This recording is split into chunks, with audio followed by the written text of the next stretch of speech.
The last signal from Sector 9 was a heartbeat. Steady, 5 minutes apart, for 6 hours after every soldier inside stopped answering. In January 2004, the U.S. government sealed off 1 million acres of the Boundary Waters Wilderness in northern Minnesota, citing avalanche risk in terrain that had never recorded one in its recorded history. The real reason sat 60 miles inside the closure line, buried under snow and silence. A classified Air Force radar relay station had gone dark mid-transmission. Its final message, an 11-second burst of static followed by a single word, contact. Captain Daniel Reyes led a 5-person special reconnaissance element into the blackout zone before dawn, dropped by helicopter onto a frozen lakebed 2 kilometers out from the station. The air sat near -30, cold enough to crack exposed skin in minutes. Technical Sergeant Marcus Cade carried the tactical air control kit that would, if the mission went sideways, bring in support faster than any standard radio call could manage. Nobody expected to need it within the first hour on the ground. The forest around the lake was wrong in a way none of them could name yet. No wind moved the pines, no birds broke cover, and the snow itself seemed to swallow sound rather than carry it. Staff Sergeant Owen Bricker, the only one of the 5 who had grown up on land like this, said as much out loud and got no response back. The particular silence of 4 people who had noticed the same thing and decided, independently, not to say it first. They reached the relay tower 40 minutes later. The communications cable didn't look cut so much as chewed, bitten through in a single motion, the steel core crushed rather than sheared, the bite radius wider than anything on the regional predator list could produce. Staff Sergeant Elena Vance photographed it before her satellite unit lost signal 30 seconds later and never recovered it. The display locking on a frozen error screen no reset would clear. Senior Airman Priya Malhotra found the first tracks just past the tree line. 5-toed, digitigrade, sunk 8 centimeters into packed snow under a body weight the print geometry didn't account for. She measured twice before she said anything, because the number didn't make sense the first time either. Reyes called the halt. The wedge tightened around him without a word passed between them. In the stillness that followed, all 5 heard it at once. A long, low exhale from somewhere close, unhurried, almost deliberate, as though whatever produced it wanted to be heard, choosing not to attack yet. Cade's grin thinned for the first time since the drop. Vance's hand found the strap of her radio pack and didn't leave it again. They pushed forward along the last stretch to the station under a canopy so dense the noon light barely reached the snow. Bricker walked rear security with his weapon low, eyes cutting to the treeline every few seconds, counting something under his breath that Malhotra, closest to him, recognized after a moment as an old Northwoods rhyme his mother had apparently taught him as a child, the kind meant to keep something at bay by naming it correctly. The station's outer fence came into view an hour past the tree line, and the breach in it told a story nobody wanted to read aloud. Chain link had been peeled outward, not inward, the shape of something enormous leaving in a hurry rather than something breaking its way in. Reyes signaled the halt again, longer this time, studying the angle of the torn metal until Vance finally said what they were all thinking. Whatever had been inside hadn't been trying to get out. It had been driving something else out ahead of it. Inside, the station's duty log carried a final entry timestamped 6 hours after the last radio contact anyone in Washington had logged. That gap was the mission's first real reversal. This wasn't recovery anymore. Somebody inside that station had stayed alive and conscious for 6 hours the Pentagon believed didn't exist, which meant the mission had quietly become a rescue, in terrain built to punish anyone who slowed down to conduct one. Reyes made the call to push into the station's lower level, where the emergency beacon housing sat cracked open on its hinge, the transponder missing entirely from its cradle. Someone or something had taken it. Cade picked up a faint signal on his wrist display 4 minutes later, the missing beacon, transmitting cleanly on the correct distress frequency, pulsing at exactly 5-minute intervals from somewhere in the trees behind the fence line they'd just crossed. Vance froze at the readout longer than the cold could explain. 5-minute intervals wasn't panic. It was doctrine, the precise interval written into Air Force protocol to signal an active, ongoing rescue request to inbound air support. Whatever was operating that beacon wasn't doing it by accident. It was doing it correctly, on cadence, like it had studied the manual. Bricker said the part none of them wanted to hear first. Something out there understood the beacon well enough to use it as bait. Reyes ordered radio silence and a defensive fallback into the station's inner vault door, the only structure on site rated to hold against sustained mechanical force, sealing it behind them as the building's dying generator dropped the interior temperature another 10 degrees within the hour. Malhotra caught the first amber glow through a shattered high window 20 minutes into the silence that followed. One pair of eyes, low and steady, then three more spreading wide through the treeline in a spacing too even to be scattered wildlife moving independently. Cade's night optics washed white as the glow intensified, tubes overloading on light with no business being that bright at that range, and Vance's recorder, still running on backup power, caught the low synchronized breathing of something whose combined mass made 5 separate exhales sound like a single engine idling in the dark. Nobody moved for almost a full minute. Then the breathing outside stopped all at once, in the exact same instant across every visible pair of eyes. A silence more unnerving than the sound it replaced, because it meant something out there had just given a command none of them had heard. The Alpha came through the vault door's ruined outer frame at full speed, faster than anything its size should have been able to move through snow-choked terrain, and the fight inside the station's lower level collapsed into close-range chaos within seconds. Bricker's weapon held the doorway alone for the 11 seconds it took Reyes to get the others behind the inner blast wall. 11 seconds that cost the squad its heavy weapons position and left Bricker unaccounted for somewhere in the dark beyond the frame. Cade triggered the beacon protocol from his own kit mid-fall, broadcasting a priority extraction call across every frequency the station's ruined antenna array could still reach, gambling that anything monitoring the airwaves, human or otherwise, would hear it before the pack finished what it had started. Malhotra covered the stairwell alone, firing into amber shapes that kept peeling back into darkness a fraction of a second before impact, as though something coordinating them from further back could see the shots coming. It was Vance, wounded and pinned against the vault's inner wall, who understood first. In the recording that later reached Washington and was classified above her own clearance before she'd even finished speaking, the missing transponder wasn't being carried by the Alpha as a trophy. It was being pressed, deliberately, at 5-minute intervals, by a creature that had clearly watched enough human rescue operations from the treeline over however many years to learn the exact rhythm that brings helicopters, and was now using that rhythm to call more of them in. The realization changed everything about the fight in the space of a single breath. This wasn't predation. It was recruitment. Hoarfrost wasn't hunting one squad. It was using one squad's own protocol to summon the next. Reyes broke from cover to reach Bricker's last known position and found only the weapon, half-buried, its barrel bent at an angle no fall could produce. He didn't have time to process it before the treeline behind him lit amber again. Closer now, the pack repositioning with a coordination that felt less like animal behavior and more like a briefed formation change.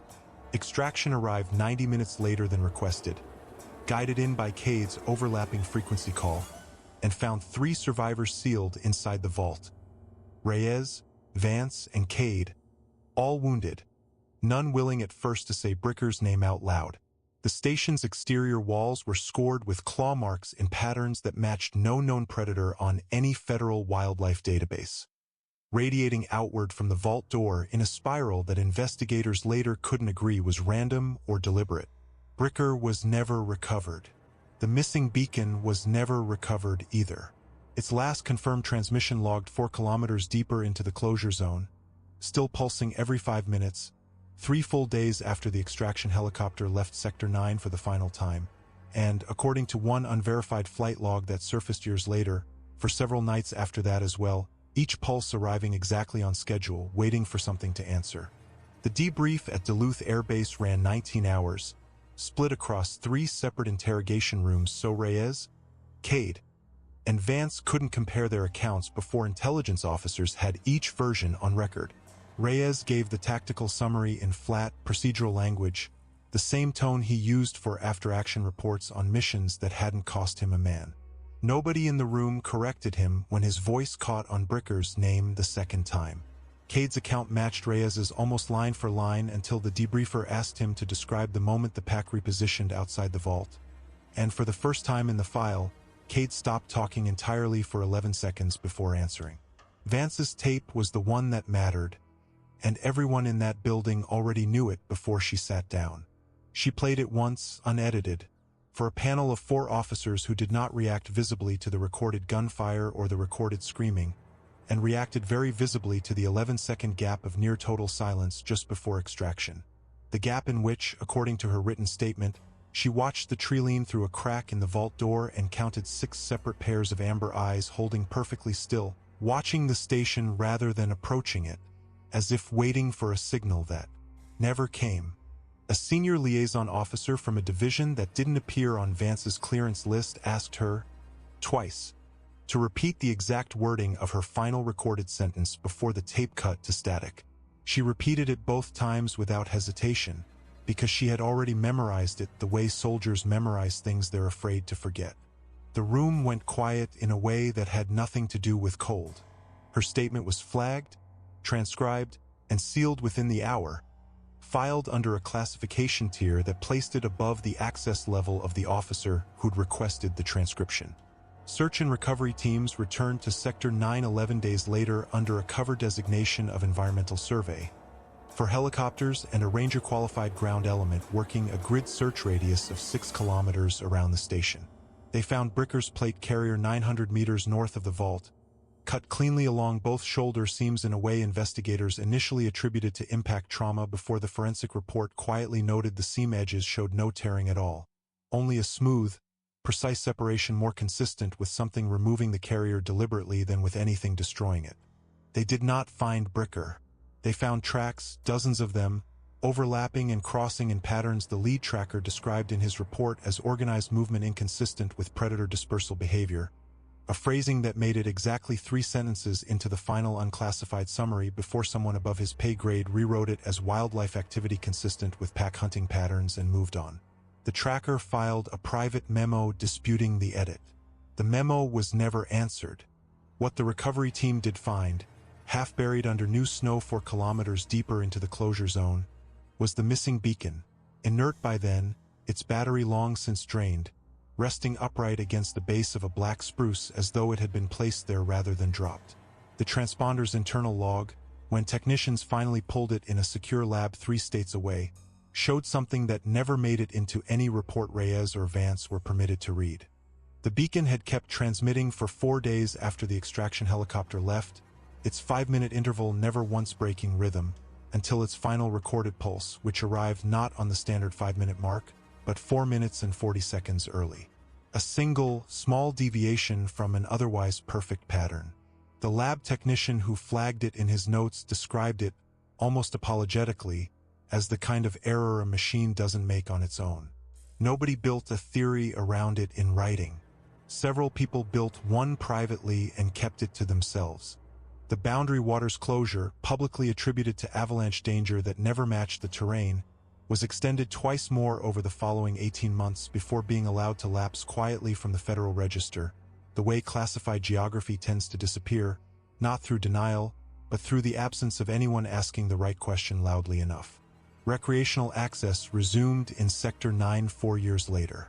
Local outfitters still report, informally and off the record, that certain lake routes north of the old relay site simply don't book well, and nobody who has guided that stretch enjoys explaining exactly why. Reyes left active Special Reconnaissance Service 8 months after the debrief, transferring to a training command position that kept him permanently stateside. He has never, according to 2 separate colleagues who served with him afterward, discussed Operation Hollow Frequency by name again. Cade remained active and remains, per his last known posting, assigned to a combat control detachment with no further connection to Minnesota on record. Malhotra's status past her final debrief statement does not appear in any file cross-referenced for this dossier. A gap the compiling analyst noted but could not resolve. Vance requested, and was granted, reassignment to a signals unit with no field deployment component. Colleagues who worked alongside her afterward describe a habit she never explained and never dropped. At the top of every hour, regardless of what she is doing, She stops for roughly 10 seconds and listens to the room before continuing. When asked about it once, early in her new posting, she reportedly said only that some frequencies are worth checking, even after you stop expecting an answer.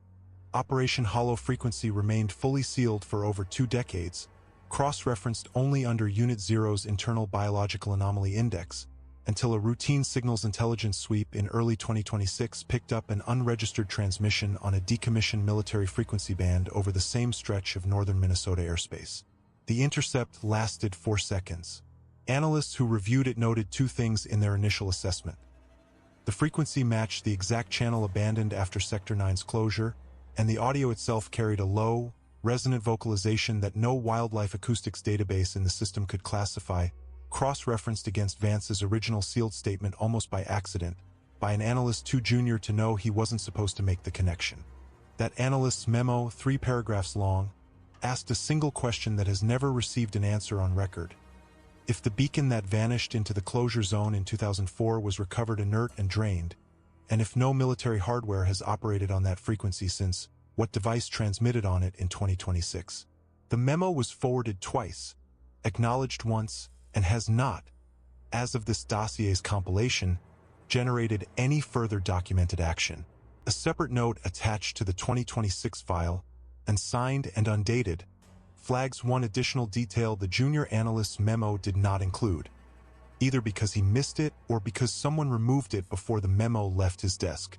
Cross-referencing the 4-second intercept against archive station logs shows the vocalization spectral pattern sits almost exactly on the same frequency band the original relay tower used for internal diagnostic pings back in 2004.